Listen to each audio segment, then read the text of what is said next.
नमस्कार दोस्तों, कैसे आप सब लोग। अगर हम बात करें भारतीय शेयर बाज़ार की, तो मंगलवार के दिन कैसा रहा भारतीय शेयर बाज़ार, ये जानना बहुत ज़रूरी है। क्योंकि अगर हम बुधवार की रणनीति बनानी है, तो उसके लिए हमें ये देखना ज़रूरी है कि मंगलवार को मार्केट कैसे रहे। हालाँकि अगर हम सोमवार की बात करें, तो सोमवार को हमने मार्केट में एक लोअर लेवल से रिकवरी आती हुई देखी और उसके बाद मंगलवार को हालाँकि एक्सपायरी थी, बट उसके बावजूद भी मार्केट ने एक शानदार परफॉर्मेंस दिखाते हुए नज़र आए। अगर हम बात करें निफ्टी की, तो निफ्टी ऑलमोस्ट फ्लैट नोट पे क्लोज़ होता हुआ नज़र आया, करीबन 23,618 के लेवल पे निफ्टी क्लोज होता हुआ नजर आया। वहीं अगर हम बात करें बैंक निफ्टी की, तो बैंक निफ्टी करीबन 53,409 के लेवल पे ऑलमोस्ट 0.24% की गिरावट के साथ क्लोज होता हुआ नजर आया। सेंसेक्स की अगर बात करें, तो सेंसेक्स में भी हमने एक रेंज बाउंड मोमेंटम देखा, हालांकि लोअर लेवल से जरूर रिकवर होता हुआ दिखाई दिया और फाइनली सेंसेक्स जो है वो 75,200 के लेवल पे क्लोज होता हुआ नजर आया। रुपी के फ्रंट पे अगेन हमने गिरावट देखी और रुपी 96.61 के लेवल पे क्लोज होता हुआ नजर आया। रुपी अगेन अपने लाइफ टाइम लो पे बंद हुआ। तो कहीं ना कहीं अगर हम देखें, तो एक बहुत मिला जुला कारोबार इक्विटी मार्केट के फ्रंट पे देखने को मिला। यहाँ अगर हम बात करें टॉप गेनर्स की, तो यहाँ पर Infosys, HCL tech, tech Mahindra, Tata consultancy, Eternal, ये स्टॉक्स रहे जो टॉप गेनर में रहे। कहीं ना कहीं रुपी में गिरावट आने की वजह से हमने आईटी सेक्टर में एक अच्छी बढ़त बनते हुए देखी। इटर्नल की रिजल्ट शानदार आए, जिसकी वजह से इटर्नल में एक मोमेंटम पॉजिटिव बनता हुआ दिखाई दिया।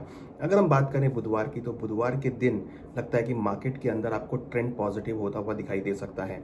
यहाँ अगर हम बात करें इंपॉर्टेंट सपोर्ट की, तो निफ्टी में करीबन 23,400 और 23,200 ये इंपॉर्टेंट सपोर्ट जोन है। रेजिस्टेंस की अगर बात करें, तो 23,750 और 23,900 ये इंपॉर्टेंट रेजिस्टेंस लेवल है। लग रहा है कि बुधवार के दिन जिस तरह का मार्केट मोमेंटम बना है, आगे भी ग्रो कर सकता है और आगे 23,700 23,800 तक के लेवल आपको निफ्टी में देखे जा सकते हैं। बैंक निफ्टी की अगर बात करें, तो बैंक निफ्टी में इंपॉर्टेंट सपोर्ट 53,000 और 52,500 का है। हायर साइड में 54,000 और 54,600 ये रेजिस्टेंस जोन है। लगता है कि बुधवार के दिन मार्केट में 54,000 से लेकर 54,600 तक के लेवल देखने को मिल सकते हैं। सेंसेक्स की अगर बात करें, तो सेंसेक्स में भी यहाँ पर इंपॉर्टेंट सपोर्ट करीबन 74,500 के आसपास और 73,000 का इंपॉर्टेंट सपोर्ट है।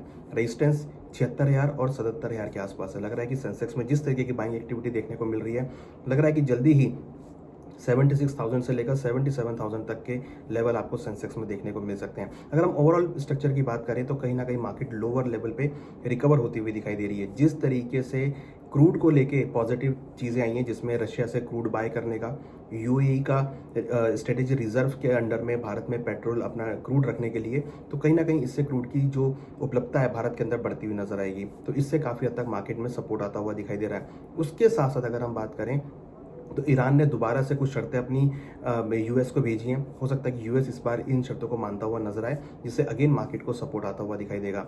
अगर हम यहाँ बात करें, तो कहीं ना कहीं जो मार्केट का मूड माहौल है, वो काफ़ी अभी साइडवेज टू पॉजिटिव होता हुआ दिखाई दे रहा है। धीरे धीरे मगर एक पॉजिटिव मूड में मार्केट जाता हुआ दिखाई दे रहा है। और हम देख रहे हैं जिस तरीके से कंपनीज के रिजल्ट्स आ रहे हैं, वो कहीं ना कहीं मार्केट को सपोर्ट करते हुए नजर आ रहे हैं। डीआईएस की जो बाइंग है, वो यहाँ पर बढ़ती हुई नजर आ रही है। Small cap, mid cap, IT sector में अच्छी खरीदारी देखने को मिल रही है। तो लग रहा है कि आने वाले दिनों में मार्केट का मूड माहौल थोड़ा पॉजिटिव हो सकता है और यहाँ पर आपको रिकवरी देखने को मिल सकती है। तो अगर हम बात करें बुधवार की, तो बुधवार के दिन भी लगता है कि मार्केट में खरीदारी देखी जा सकती है और लोअर लेवल पे मार्केट के अंदर एक्यूमुलेशन देखने को मिल सकता है और मार्केट का ट्रेंड एक पॉजिटिव साइड में जाता हुआ दिखाई दे सकता है।